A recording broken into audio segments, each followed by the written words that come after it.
আমার নাম আব্দুর রব। আমি 1981 সাল থেকে এই লাইনে আমি কাজে আসছি। প্রায় 43 বছর হয়ে গেছে।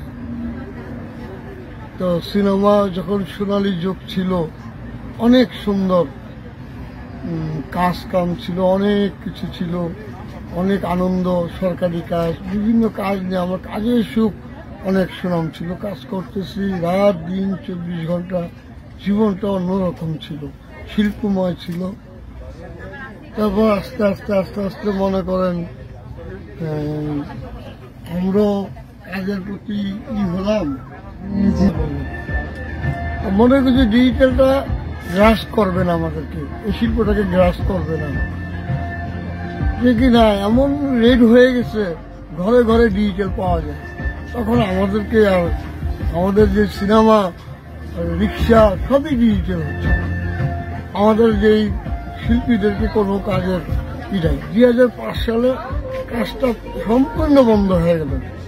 হতাশ, অনেকজনে এই লাইন ছেড়ে দিচ্ছে, যারা ছিল অনেক লোক ছিল ছেড়ে দিচ্ছে তাগিদের জন্য। আর যারা টিকছে, যেমন আমি অনেক যুদ্ধের ভিতরেই ছিলাম।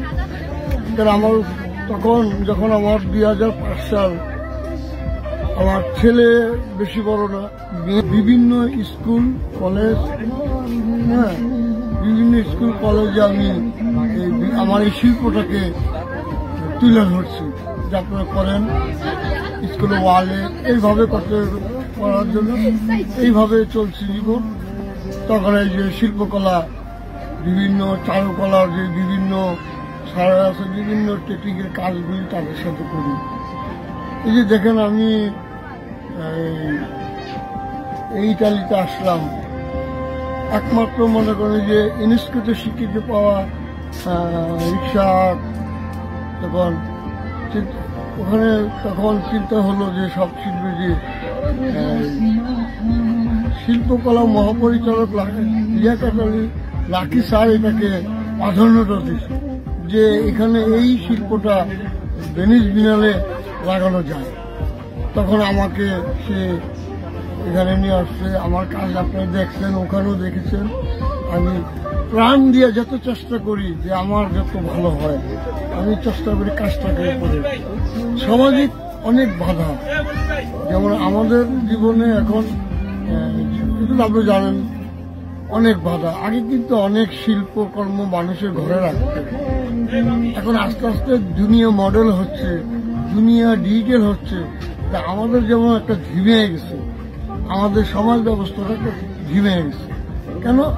আপনি শখ করে একটা আপনার বাবার ছবি, মার ছবি যদি আপনি পেন্টিং করে ঘরে লাগান, পাশের বাড়ি লোক বলবে যে ও আচ্ছা, তুমি তো আরাম কাজ করছো, তুমি তো তোমার ঘরে ফেরেশতা আসবে না, তোমার ঘরে তো কোনো কিছু আসবে না, তুমি ডকুমেন্টটা, যার মানে ডকুমেন্টার একটা প্রদর্শনী হয়।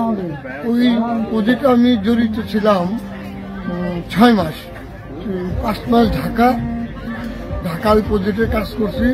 বৃত্ত আন্ডারে, ওটা হলো ছিল আপনার মাহবুবাই লিপিয়াপার আন্ডারে ছিলাম ওটা। আর জার্মানে 1 মাস কাজ করেছি ওইটাকে, ওখানে জার্মানে 1 মাস ছিলাম, 1 মাস ওখানে কাজ করছি। তারাই আমাকে নিয়ে গেছে ওইভাবেই, আমার নিজের ঠিকানা। ওখানে অনেক এখন 43 বছর পরে আমার মনে হচ্ছে যে আমার যে কষ্টটা মনে করেন যে আমার সাকসেস হয়েছে, যে বিভিন্ন মূল্যায়নটা আমি পাচ্ছি যে শিল্পীর সাথে। মানে আমি একটা ক্ষুদ্র শিল্পী, আমি ইতালিতে আসছি বহুত বড় শিল্পীদের সাথে। যে শহীদ কবির স্যার বিশাল বড় মাপের শিল্পী, তারপরে শাহাবুদ্দিন স্যার বহুত বড় মাপের শিল্পী আমাদের দেশের, বাংলাদেশের। তারপরে এখানে মিনি করিম আসছে, আমাদের সৈয়দ মিনি করিম, সে চারুকলার ডিরেক্টরও। তারপরও তার কাজও নিয়ে আসছে সেও।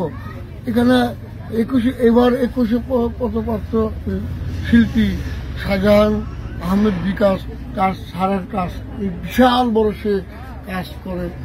তাদের মতন লোকের সাথে এটা তো আমি আগেই বলেছি যে কৃতজ্ঞ আমি বারবার দিব শিল্পকলার মহাপরিচালক লাকি স্যারকে আমি সবসময় দিব, লিয়াকত আলী লাকি স্যারকে আমি সবসময় তার কাছে আমি সবসময় কৃতজ্ঞ। সে যদি আমাকে এখানে এত বড় বড় শিল্পীর সাথে আমাকে একসাথে বসানো, একসাথে তাদের সাথে খাওয়া, তাদের সাথে চলা আমারই অনেক বড় পাওয়া। এটা সুযোগ করে দিয়েছে সম্পূর্ণ লিয়াকত লাকি স্যার আমাকে, এটা নাহলে সম্ভব হতো না। তারা বহুত বড় বড় মাপের শিল্পী, আমাদের বাংলাদেশের সবচেয়ে বড় মাপের শিল্পী তারা। শিল্পকলায় জাতীয় জাতীয় প্রদর্শনীতে আমি 3 বার অংশগ্রহণ করেছি। তারপর আমাদের আরেকটা বড় প্রদর্শনী হয় যে আর্টস সামিট, যে জামদানি বলা হয়, এটা আমাদের বড় অ্যাসেসমেন্ট শিল্পকলা। ওখানেও আমার বিদেশিদের যত কাজ প্রজেক্ট হয় আমি করি। আমি শিল্পী হিসাবেও আমি 2 বার ওখানে আমার প্রদর্শনী হয়েছে। আমি অনেক কিছুই বলেছি, হয়তো কথা আমি গুছিয়ে বলতে পারি নাই, তাই কোনো কিছু যদি আমি ভুল ত্রুটি বলে থাকি আমাকে ক্ষমা করবেন। আসসালামু আলাইকুম। আমার জন্য সবাই দোয়া করবেন।